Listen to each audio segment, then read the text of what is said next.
Imagine looking up at the vast, silent canvas of the night sky.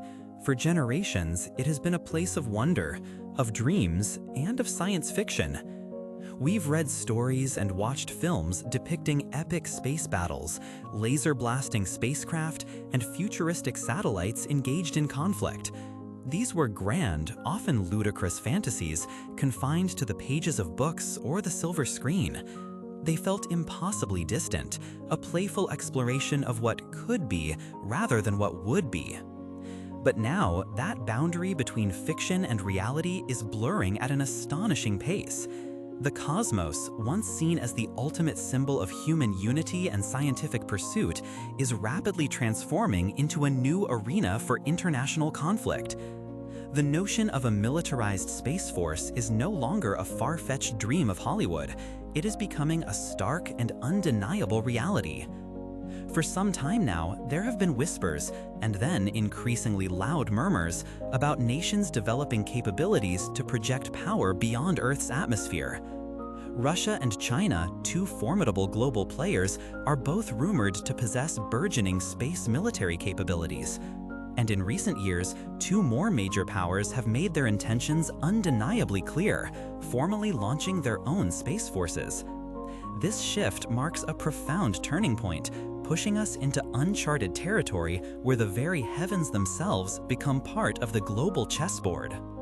This new chapter in space exploration, or perhaps space contention, truly began to take shape a few years ago. In 2019, an announcement from the United States sent ripples across the world.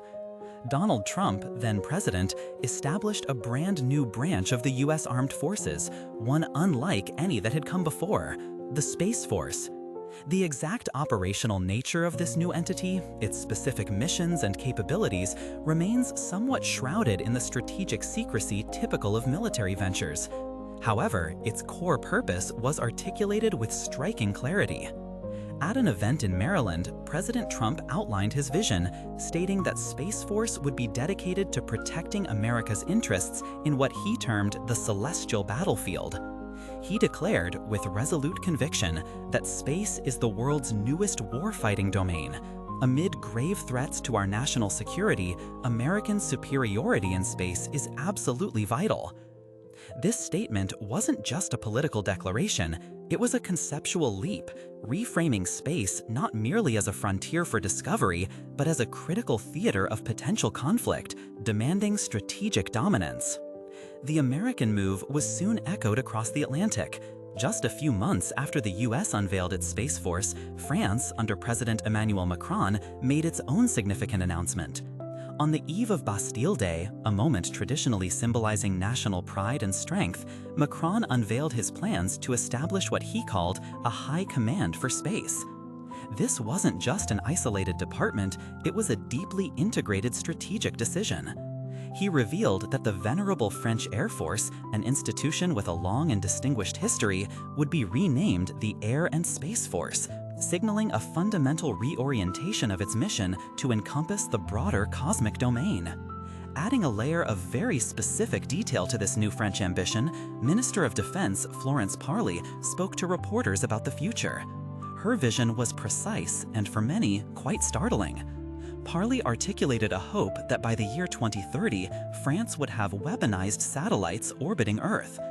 These spacecraft, she elaborated, would be equipped with advanced armaments, specifically mentioning either machine guns or high-power laser weapons. The implications of this statement are profound.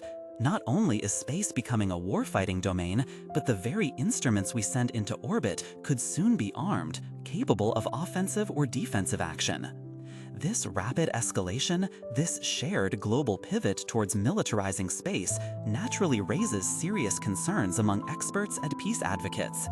Mark Gubrid, a physicist and a professor in peace, war, and defense at the University of North Carolina, is one such voice of caution. He looks at these developments with a deep sense of trepidation, fearing that the actions of global leaders are veering dangerously close to initiating an irreversible space arms race. The potential consequences, he warns, are not merely about skirmishes among satellites.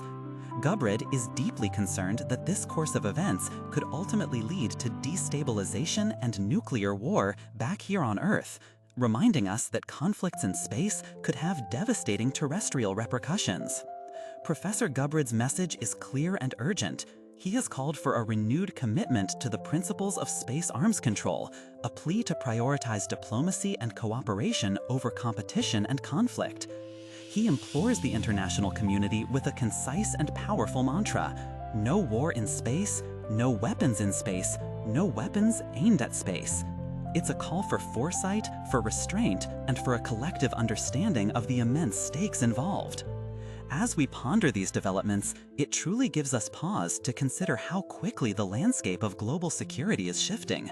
What was once the stuff of science fiction is now part of our geopolitical reality. The heavens above us, once a symbol of humanity's shared dreams, are increasingly becoming a reflection of our terrestrial tensions. This new era compels us to ask difficult questions about the future of space, about international cooperation, and about the kind of legacy we wish to leave for generations to come. We're left to wonder if the vastness of space will unite us in a shared pursuit of peace, or if it will become just another battlefield, extending our conflicts to the stars. What are your thoughts on these new developments? Do you believe a space arms race is inevitable, or do you see a path towards peaceful regulation and cooperation? Please share your perspective in the comments below, and let's continue this important conversation.